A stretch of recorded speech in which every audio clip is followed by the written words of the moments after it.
뉴욕 주님의 침례교회 이천우 목사님은 어린 시절 오랜 세월 거지로 사셨다고 합니다. 전국을 떠돌며 밥을 동냥하면서 살아가던 각설이에게 다가오신 예수님 한번 만나보세요.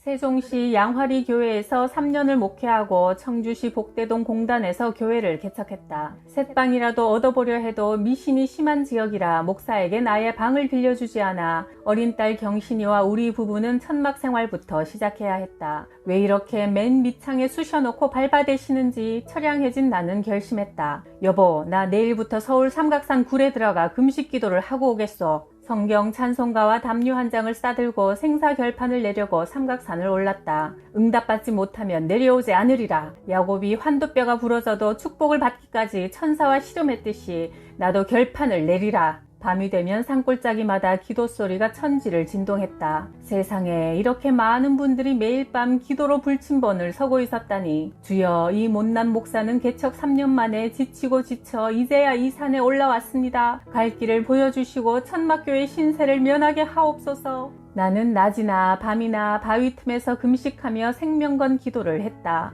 며칠 동안 회개의 눈물을 쏟고 찬송을 부르며 산에서 이슬을 맞으면서 기도하고 동쪽 하늘에 붉게 솟아오르는 태양을 바라보고 있는데 마음속에 기쁨이 넘쳐나면서 나도 모르게 외쳤다. 하나님께 감사하라. 올해가 다 지나기 전에 교회를 지어주리라. 내 집은 만민이 기도하는 집인데 내가 집을 지어주지 누가 짓겠느냐. 믿음이 약한 자여, 담대하게 믿음을 가지고 말씀을 선포하라. 내 너를 세계 만방에 다니며 사랑을 실천하는 자로 쓰겠다. 내 음성으로 예언의 말씀이 선포되었다. 교회 설계도까지 보여주시며 확신을 주셨다. 토요일에 내려와서 주일날 천막교회에 모인 30여 명 가난한 성도들에게 설교했다. 여러분, 제가 삼각산에 기도하러 갔다가 응답을 받았습니다. 금년 안에 하나님이 교회를 신축하여 주신다고 하셨습니다. 믿습니까? 하고 소리를 질렀지만 아멘 소리가 없다. 고생에 지친 목사가 산에 갔다 오더니 머리가 돈 게 아닌가? 돈 한 푼 없는 가난한 교인 몇 명을 앉혀놓고 교회 신축이라니. 비웃는 듯 했다. 우렁찬 예언의 소리는 5개월이 지나도록 이루어지지 않아 힘없이 허공으로 사라진 듯 했다. 그런데 비오던 어느 날 비엔나 악기점 사장 이창수 집사가 풍금 외상값을 받으려고 교회에 왔다가 나는 출타 중이라 만나질 못했다. 그가 그날 집으로 돌아가 잠을 자는데 꿈에 하나님이 나타나셔서 말씀하셨다. 창수야, 내 집은 천막이라 비가 새고 엉망인데 넌 2달 후에 큰 돈을 만진다고 네 아방궁 지을 생각만 하고 있느냐?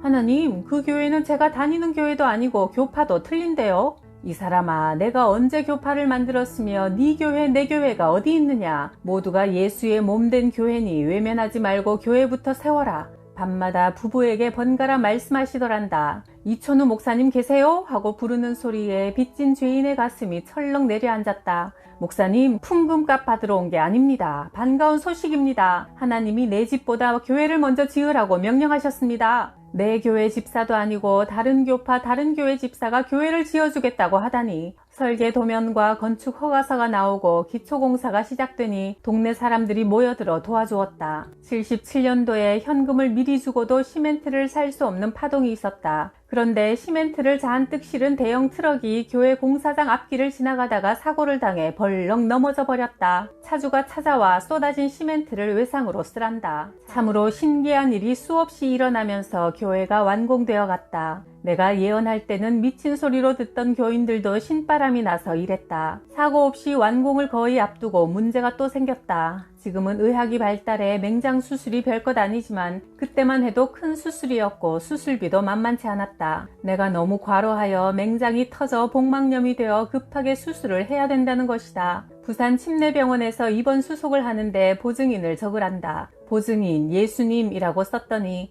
이천우 씨, 이분 말고 다른 분을 세우세요. 이봐요, 간호사 아가씨, 내가 목사고 교회 짓다가 맹장이 터져서 왔는데 누가 보증인이겠소? 예수님만이 내 보증인이요. 이 병원이 생긴 이후로 지금까지 예수님이 보증인으로 서준 적이 없었단다. 퇴원 시간이 되어도 수술비를 마련할 길이 없었다. 원장님이 부르셨다. 이천우 목사님, 참으로 용기가 대단하십니다. 치료비는 보증인 예수님께 받을 터이니 퇴원하십시오. 우리 병원의 주인도 사실은 예수님이시니 치료비는 내지 않아도 됩니다. 원장님 고맙습니다. 나중에라도 갚아드리지요. 천만에요. 예수님이 청산해 주셨습니다. 걱정 마시고 교회 건축이나 잘 마치세요. 네, 원장님. 그리고 보증인 되신 예수님 감사합니다. 퇴원한 나는 교회 일을 마무리하고 재미있게 목회를 하였다. 나는 어린 시절 고아원에서 도둑 누명을 쓰고 뛰쳐나온 후 거짓대로 들어가 오랫동안 전국을 떠돌며 각설이 생활을 했었다. 그 후 하나님을 만나 신학교에 들어가 목사가 되었고 80년대 초 서초동 꽃동네 지하실방 보증금 100만원에 월세 8만원으로 교회를 시작했다. 시골에서 가지고 온 쌀마저 바닥이나 당장 끼니를 걱정해야 할 판이었다. 낮에는 하루 종일 노동일을 하고 집에 돌아와 밤에는 성모병원 뒷산에 올라가서 밤새워 야곱과 엘리야의 기도를 드렸다. 주님, 어찌하여 저를 이곳까지 오게 하셨나이까? 산을 넘으면 내리막길도 있는 법이거늘 어찌하여 이 종에겐 첩첩산 중 험한 가시밭길 연속입니까? 지쳐 쓰러질까 두렵사오니 도와주소서. 매일 밤 눈물과 탄식으로 부르짖으나 응답은 없었다. 그러던 어느 날 누가 나를 찾아왔다. 여기가 이천우 목사 댁입니까? 네, 제가 이천우인데 누구신가요? 예, 저는 예비군 중대장인데 부탁이 있어 왔습니다. 내일 모레 저희 예비군 훈련이 있는데 정신교육 시간에 2시간 정도 좋은 말씀을 좀 해주세요. 아니, 이 무슨 일인가? 분명 하나님이 기회를 주시는구나. 1년 내내 아내와 어린 딸들만 앞에 놓고 예배드리던 처량한 목사에게 1600명 예비군들에게 설교할 기회를 주신 것이다. 나는 다시 산에 올라가 설교할 말씀을 달라고 기도했다. 주여, 모두가 서울 서초동에서 대학을 공부한 수준 있는 이들인데 나 같은 거지 출신 촌뜨기 목사가 무슨 말씀을 전해야 할지 지혜를 주옵소서. 드디어 1600명 예비군들 앞에 섰다. 먼저 신나게 각설이 타령을 불러댄 후 어린 시절 대한민국 남한 땅을 구석구석 돌아다니며 각설이로 떠돌이 생활을 하다가 하나님을 만나 목사가 된 사연을 간증했다. 2시간 동안 눈물로 말씀을 선포하는 중에 성령님이 역사하셔서 모든 예비군들이 조용히 들으며 울기 시작했다. 목사님, 저는 하나님을 안 믿는 사람이지만 오늘 큰 감명을 받았습니다. 제가 댁으로 모셔다 드리겠습니다. 내가 태어나서 처음으로 타본 최고급 승용차였다. 명함을 살펴보니 녹십자 회사 부사장에다 한양건설 사장이셨다. 3일 후 저희 한양건설 모든 임직원들을 모아놓을 테니 각설이 간증을 한 번 더 들려주세요 하여 나는 한양건설 모든 직원들에게 예수 그리스도의 복음을 전할 수 있었다. 그 후 소문이 나 이 교회 저 교회에서 부흥회와 간증 요청이 밀려들었다. 동두천 미디안 기도원에서 부흥회를 인도할 때 동두천 중학교를 세우신 원종구 이사장 부부가 오셨다. 우리가 10년 전부터 적금을 매달 부어왔는데 그 돈을 타게 되어 쓸 곳을 찾고 있었습니다. 오늘 목사님의 설교를 듣고 보니 하나님께서 이천우 목사님을 위해 나를 통하여 개척교회를 할 수 있도록 준비시키셨음을 알았습니다. 자, 여기 500만 원입니다. 80년대 500만 원은 내 평생 처음 만져보는 큰 돈이었다.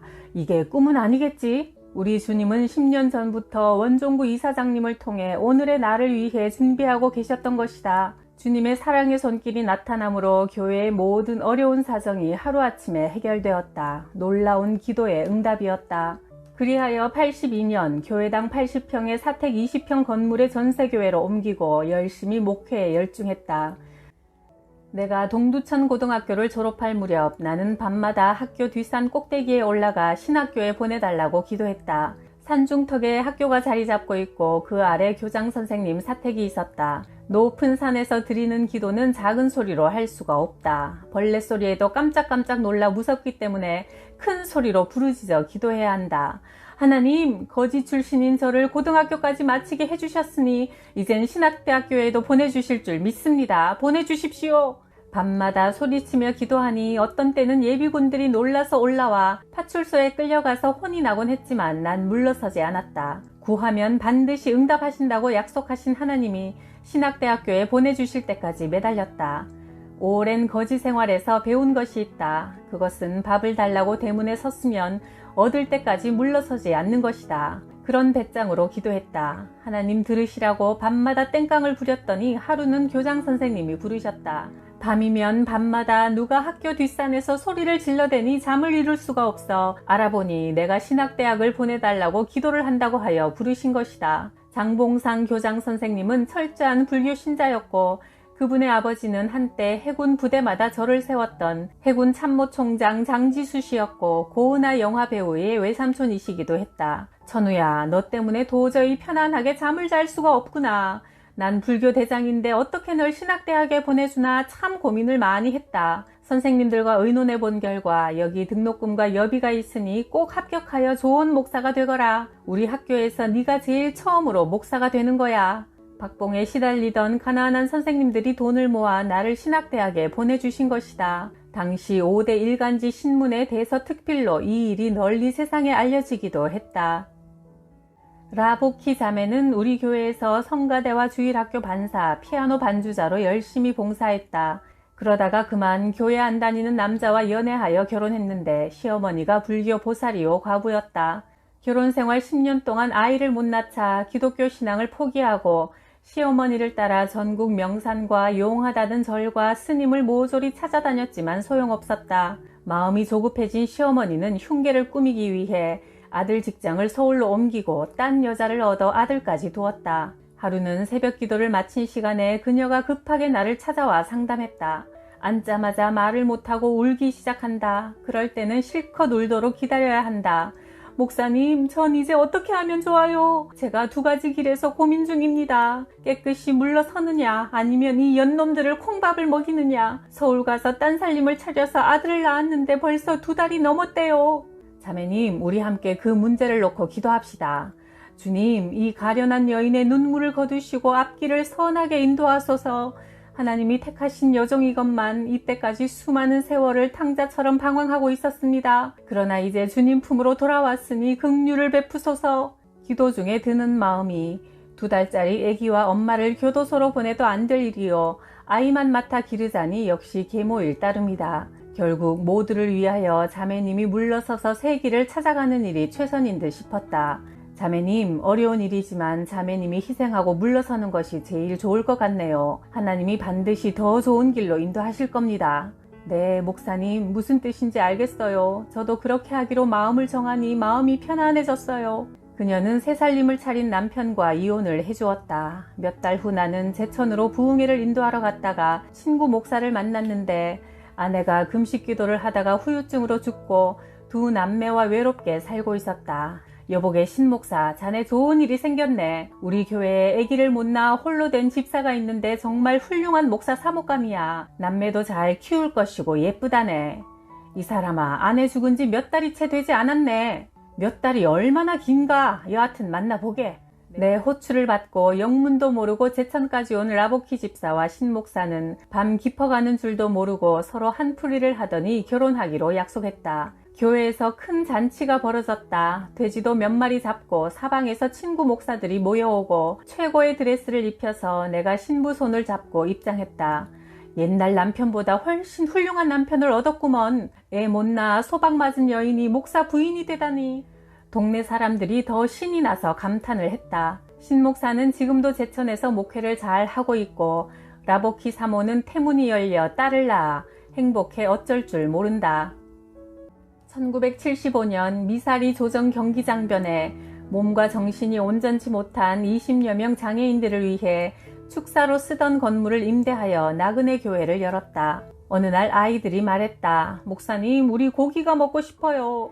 그래, 우리 하나님 아버지께 구해보자. 자, 모두 눈 감고 머리 숙여 기도합시다. 하나님 아버지, 오늘 저녁 귀한 식탁을 마련해 주셔서 감사합니다. 우리 식구들이 고기가 먹고 싶다고 하오니 먹여주시옵소서. 예수님의 이름으로 기도합니다. 아멘. 큰 소리로 따라 시킨 기도였다. 그런데 기도가 끝나자마자 목사님, 저 왔어요 하며 하남시에 있는 액세서리 공장에 다니는 형제가 월급을 받았다며 고기를 사들고 들어오는 것이다. 얘들아, 우리 하나님께 감사 박수를 드리자. 모두가 손뼉을 치며 감사드렸다. 영문도 모르는 형제는 목사님, 별것도 아닌 거 가지고 미안하게 왜 그러세요? 의아해 했다. 김군, 별것 아닌 게 아닐세. 우리가 방금 고기를 먹게 해달라고 기도를 마쳤거든. 하나님이 자네를 통해 응답을 주신 것이라네. 고맙네. 그는 나그네 집에서 기술을 배워 이젠 취직하여 식구들에게 고기까지 먹일 수 있게 되었으니 참으로 감사하고 감격스러운 일이었다.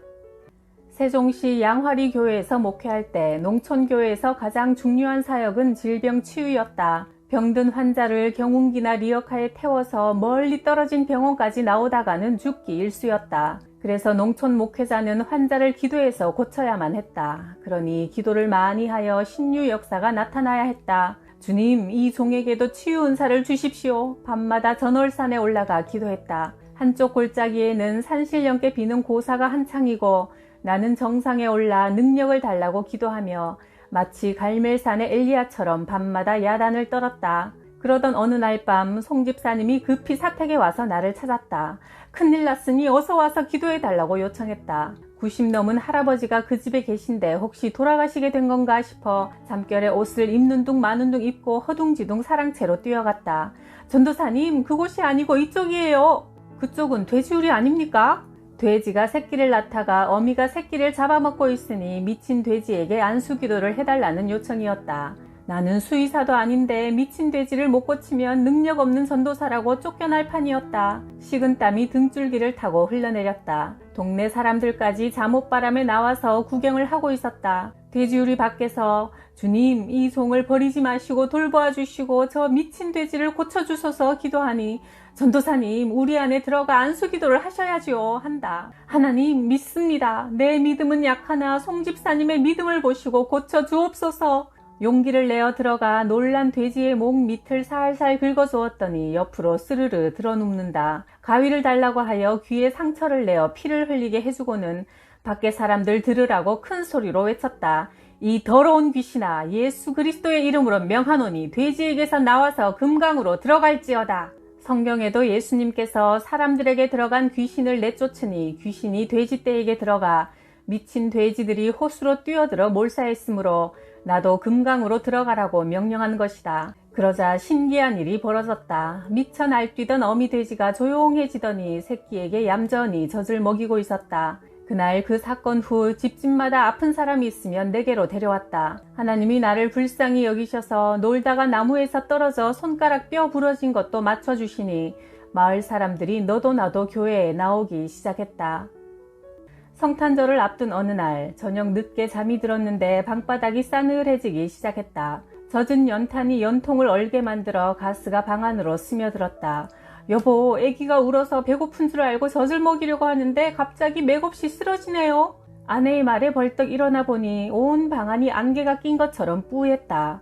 아차, 연탄가스가 스며들었구나. 얼른 방문과 창문을 열어 젖혔다. 서울에 와서 얻은 아들이 너무 귀하고 감사해서 은총이라고 이름 지어 주었는데 코와 귀, 입과 항문에서 피가 쏟아지고 있었다. 놀란 우리 부부는 성심병원으로 달려갔다. 은총이를 안고 가는 동안 그래도 남편이라고 아내를 위로하기 위해 말했다. 여보, 낙심하지 마시오. 자식은 또 낳으면 될 것이니 하나님께 다 맡기고 이놈에 대한 미련은 버립시다. 그러자 평소에 고분하던 아내가 쏘아붙였다.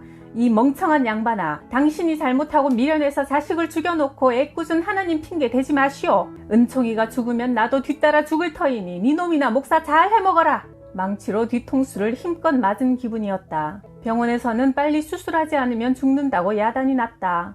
보호자 이리 오세요. 보증금을 먼저 걸어야 수술을 시작합니다. 네, 보증금요? 전화기 앞에 서서 생각하니 공병균 집사가 생각났다. 그 집 어른들과는 오랫동안 깊은 신앙적인 관계로 한 가족처럼 지낸 사이였다. 이 집사님 하고 불러놓고는 목이 메어 말을 할 수 없었다. 목사님, 웬일이세요? 어서 말씀해 보세요. 은총이가 곧 수술을 못하면 죽게 되었는데 보증금을 먼저 가져오라 하여 수술도 못하고 있습니다.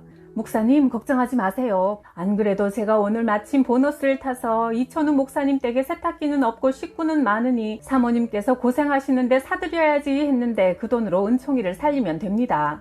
공병균 집사님이 수술비를 내어 수술이 시작되었다. 그러나 수술실에서 또 비상이 걸렸다. 배를 열고 보니 장이 꼬였는데 너무 오래되어 어떻게 손 쓸 수가 없단다. 의사 선생님, 다시 들어가서 수술해 주세요. 내가 여기서 무릎 꿇어 기도하겠습니다. 하나님이 모든 문제를 풀어주실 겁니다. 나는 수술실 문 밖에서 눈물로 무릎을 꿇고 기도했다. 주님, 돌도 못 넘긴 죄 없는 은총이를 살려주시고 차라리 저를 대신 불러가소서. 은총이 보호자 계십니까? 의사가 수술실 문을 열고 나오며 소리쳤다. 기적이 일어났습니다. 수술을 포기하고 천을 덮어놓고 있는데 갑자기 아기가 두 손과 두 발을 움직여 놀라 살펴보니 장이 멀쩡해져 맹장만 떼어냈습니다. 목사님 기도가 기적을 이루었습니다. 하나님은 기도를 들으시는 살아계신 분이었다.